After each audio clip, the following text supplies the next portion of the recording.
Assalamualaikum warahmatullahi wabarakatuh. Hai sahabat cemerlang, bertemu dengan saya Feni Valencia dengan MPM 502114 kelas 4C dengan tugas mata kuliah telaah kurikulum dosen pengampu Dea Widaswari Magister Pendidikan. Pada kelompok 12 kali ini, saya akan menjelaskan tentang proses pembelajaran berdasarkan standar proses K13 dan kurikulum merdeka atau kurma.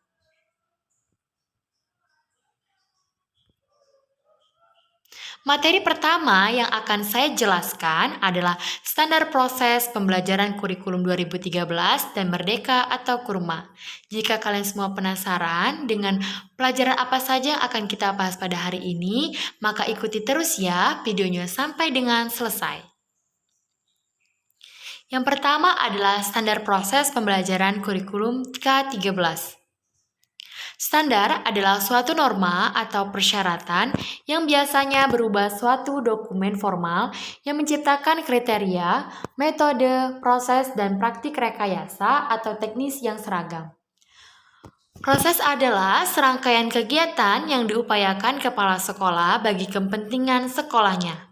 Segala proses pendayagunaan semua komponen baik komponen manusia maupun non-manusia yang dimiliki sekolah dalam rangka mencapai tujuan secara efisien.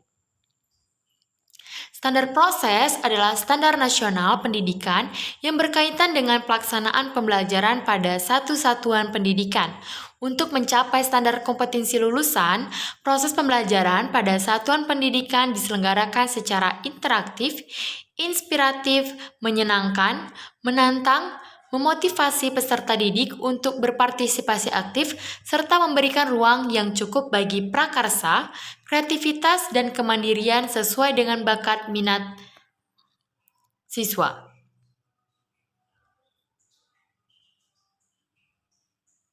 Yang pertama adalah kegiatan pendahuluan. Kegiatan pendahuluan yang harus dilakukan oleh guru berdasarkan Amanat Kurikulum 2013 adalah yang pertama, kegiatan yang mula-mula harus dilakukan oleh guru pada kegiatan pendahuluan di dalam sebuah proses pembelajaran adalah mempersiapkan siswa baik psikis maupun fisik agar dapat mengikuti proses pembelajaran dengan baik. Yang kedua, selanjutnya guru harus mengajukan beberapa pertanyaan-pertanyaan terkait materi pembelajaran, baik materi yang telah siswa pelajari, serta materi-materi yang akan mereka pelajari dalam proses pembelajaran tersebut. Yang ketiga, setelah memberikan pertanyaan-pertanyaan, guru kemudian mengajak siswa untuk mencermati suatu permasalahan atau tugas yang akan dikerjakan, sehingga dengan demikian mereka akan belajar tentang suatu materi kemudian langsung dilanjutkan dengan menguraikan tentang tujuan pembelajaran atau KD yang akan dicapai pada pembelajaran tersebut. Dan yang terakhir adalah dalam kegiatan pendahuluan, guru harus memberikan outline cakupan materi serta penjelasan mengenai kegiatan belajar yang akan dilakukan oleh guru untuk menyelesaikan permasalahan atau tugas. Yang kedua adalah kegiatan inti. Pada hakikatnya, kegiatan inti adalah suatu proses pembelajaran agar tujuan yang ingin dicapai dapat diraih. Metode yang dapat digunakan dalam kegiatan inti harus bersesuaian dengan karakteristik siswa dan mata pelajaran. Kegiatan inti mencakup proses-proses berikut. Yang pertama, melakukan observasi. Yang kedua, bertanya. Yang ketiga, mengumpulkan informasi. Yang keempat, mengasosiasikan informasi-informasi yang telah diperoleh.